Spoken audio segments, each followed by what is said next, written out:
கிறிஸ்துவுக்குள் அன்பான கர்த்தருடைய பிள்ளைகளே, இன்றைய வேத வசனமும் ஜெபமும் சங்கீதங்களின் புஸ்தகம் 62ஆம் சங்கீதம் 12ஆம் வசனம். கிருபையும் உம்முடையது ஆண்டவரே, தேவரீர் அவனவன் செய்கைக்கு தக்கதாக பலன் அளிக்கிறீர். என் அன்பு கர்த்தருடைய பிள்ளைகளே, தாவீது இப்படி எழுதுகிறார், கிருபையும் உம்முடையது. ஒரு மனுஷனுடைய செயல்பாடுகள், ஒரு மனுஷனுடைய காரியங்களை அறிந்து பதில் கொடுக்கிறவர். கிருபை தகுதி இல்லாதவனு கொடுக்கப்படுகிறது, அது கர்த்தருடையது. ஆண்டவரே, தேவரீர் அவனவன் செய்கைக்கு தக்கதாய் பலன் அளிக்கிறீர். ஒவ்வொரு மனுஷனுடைய செய்கைக்கு தக்கதாய் பலன் அளிக்கிறவராய் இருக்கிறீர். நன்மை செய்தால் நன்மை அளிக்கிறீர், தீமை செய்தால் அவனை சரிப்படுத்தி அந்த தீமையினின்று காக்கிறீர்.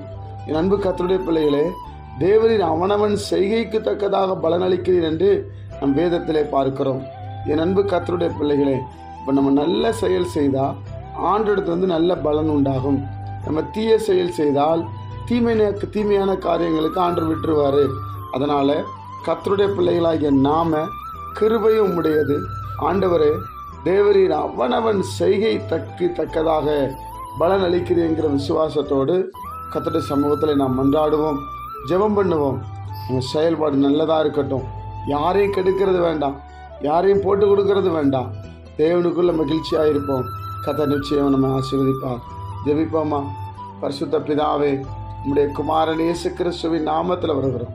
இந்த நாளை எங்களுக்கு ஆசீர்வதித்து தாரும். உடைய சமாதானமும் சந்தோஷமும் எங்கள் வாழ்க்கையில் உண்டாகட்டும். கர்த்தருடைய மகிமை வெளிப்படட்டும். ஆண்டவரே, நீர் அவனவன் செய்கைக்கு தக்கதாக பலன் அளிக்கிற தேவன். ஆண்டவரே, எங்கள் வாழ்க்கையில் எங்களை நடத்துகிற விதத்தை ஆண்டவரே நீ பார்க்கும்போது ரொம்ப மகிழ்ச்சியாக இருக்குதப்பா. தேவனை நாங்கள் செய்கிற காரியங்கள் எல்லாம் பொறுப்படுத்த இயேசுவின் மூலம் ஜெபிக்கிற பிதாவே, ஆமென்.